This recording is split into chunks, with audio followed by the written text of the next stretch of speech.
Hello and welcome to today's October wrap-up video.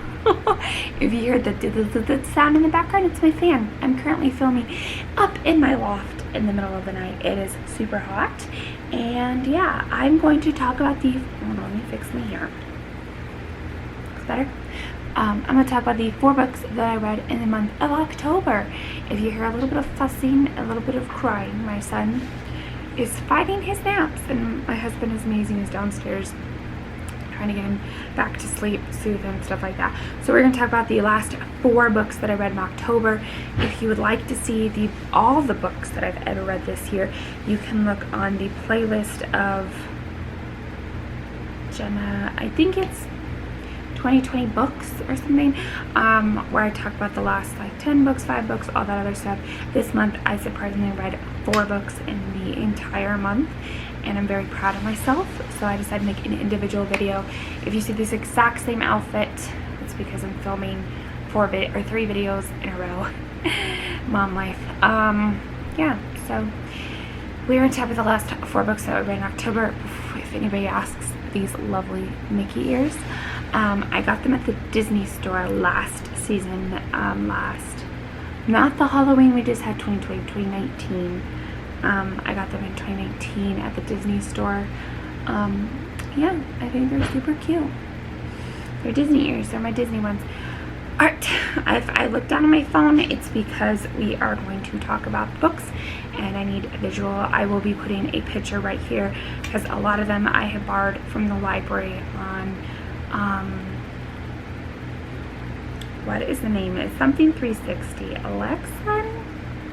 AXISX 360 through my library. If y'all don't know, you can get books through the library for free if you have a library card, and it's free to have a library card.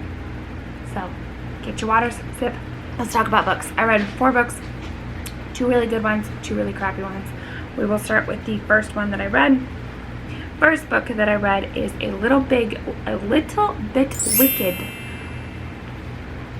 A Little Bit Wicked, Life and Love, Faith and Stage. Faith in the Stage. Before I continue on, I'm dyslexic, so if I mispronounce something, don't come at me in the comments. Letters, words, stress, tired, all gets confused. By Kristen Chenoweth and Joanne Rodgers.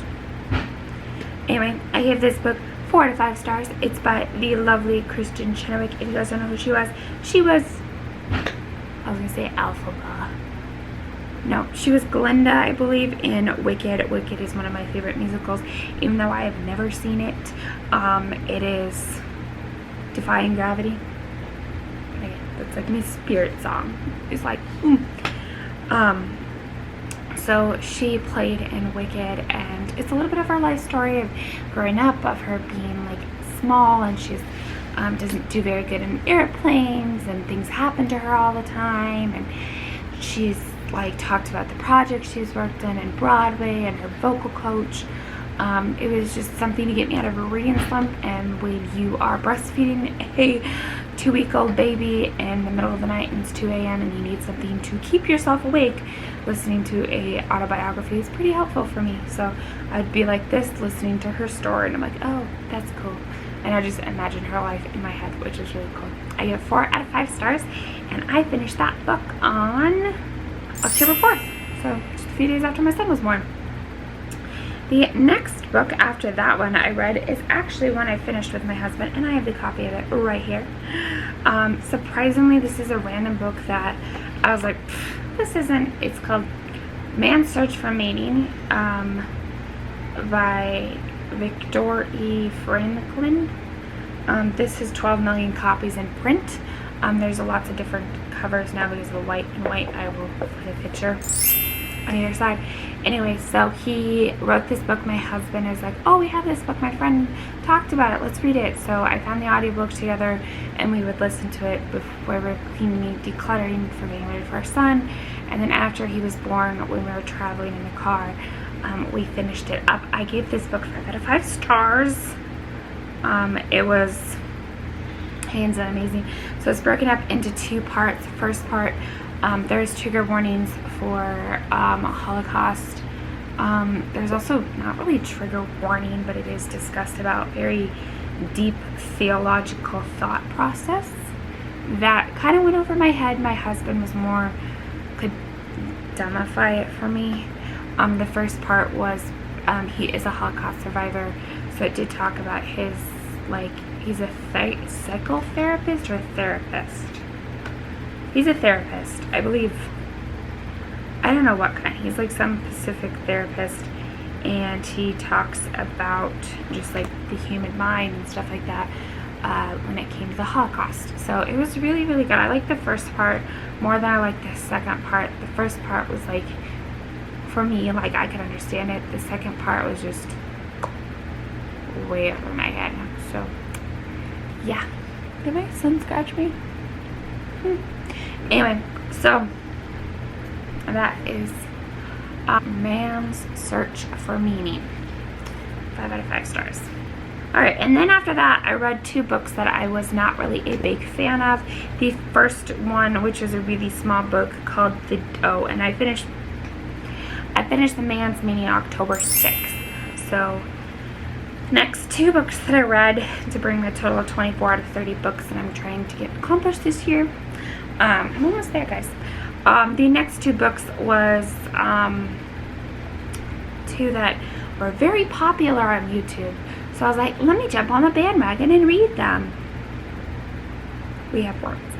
So the first one is called The Deep by River. No. Here's a picture of the book. Here is the name of the book, or the name and the author of the book. I give this book 2 stars. It's about mermaids, which I get is really cool. I love mermaids. Do not get me wrong, I love mermaids. I love mermaids, but that was not... Half the time I had no idea what was going on. They talked about different things. This one girl could remember everything of their past. It was written like in verse, I think, and then some parts I was like, wait, what? That just happened? And then she was like swept away on the shore, and there's just, I was like, what?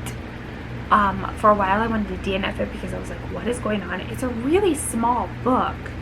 It's only 116 pages, and it was pitched really well on YouTube. Somebody was like, oh, it's great. I believe it was pitched really good. I was like, oh, mermaids, this and that. And honestly, I think people were just given this book and said, here, read this book and great reviews on it so I could pay you money. And here's my honest review. It was terrible. I gave it 2 stars. It's like, maybe it gets better. And I gave it 2 stars. Not worth your time. Unless you like books in verse, unless you're getting paid by people, not worth your time. 2 out of 5 stars. And I finished October 11th. The last and final book that I finished in October, I might do an entire video over this because we have some controversy. It's called One to Watch by Katie Stayman-London. Picture. Title. This book I gave 3 out of 5 stars. Okay. I was so excited. I was like, oh yay, plus size recommendation. It was terrible. This is probably one of the other books that me and my husband had a very deep conversation about because it was talked a lot about. This girl was plus size, and there's a lot of spoilers. She's in The Bachelorette, and this is another one of those videos that was like, oh my gosh, it's so good, you should read it, you should read it. It's actually, according to Goodreads, the Goodreads Choice 2000 nominees. There's a lot of trigger warnings in here. This girl was plus size, and she used her being fat for everything. Oh, I can get a date, but she's a beauty blogger, and some guys from the past, and I saw the guy that she was gonna get with like a mile away, and then like his story was randomly added for dramaticness, and I was like, but it just drove me nuts. Like, she had all of her time about, oh, and plus size, and some guys in the batch, I don't even remember what it was called. Squeeze. Maya and Squeeze. was like, oh, you're fat, you're never gonna like get anybody to love. And I'm a plus size woman. I've dealt with being plus size my entire life. I've lost weight, I've gained weight, I've had a kid, and honestly, I've never ever had any guy ever to like straight out tell me to my face the reason like I was never gonna get married and anybody was gonna love me because I was fat. And I was like, I at one point had to stop reading it, and I went on a 10-minute tangent with my husband. Anyway, so long tangent over. 3 out of 5 stars. Not really worth it. I just didn't like it. Very poor recommendation. And it was another one of those books that was like, oh, you should totally read it. And all these booktubers with millions of subscribers, and I'm here with 23 subscribers, and was like, you should read this. I'm like, okay. So I hopped in the bandwagon and got the audio, and it was not good at all. So not worth my time. My older sister Holly loved it. I did not like it, so it's not the book for me. Alright guys, that is all the books, all 4 books that I read in the month of October. If you have any questions or concerns, if you think I should re-give those books a try, let me know. If I should film another video about one of those books and go on a rant about that book, please let me know. If you want actual honest reviews that I'm not getting paid for by companies. I'm just doing it for talking sake. Alright guys, until next time, if you like this video, please like, comment, subscribe. Tell me what's your favorite book you read in October. My hands down favorite book was this one. Man's Search for Meaning. Yay, the 10th time I had to say that. That was one of my favorite books I read this month. If you guys like this video, please like, comment, subscribe. I will be coming out with either one before this or after this of all the other books that I've read, so you guys can get caught up on all 24 or 25 books I've read this year. So if you guys like this video, please like, comment, subscribe. Until next time, I'll talk to y'all later. Make good choices and be a blessing to others. Bye y'all.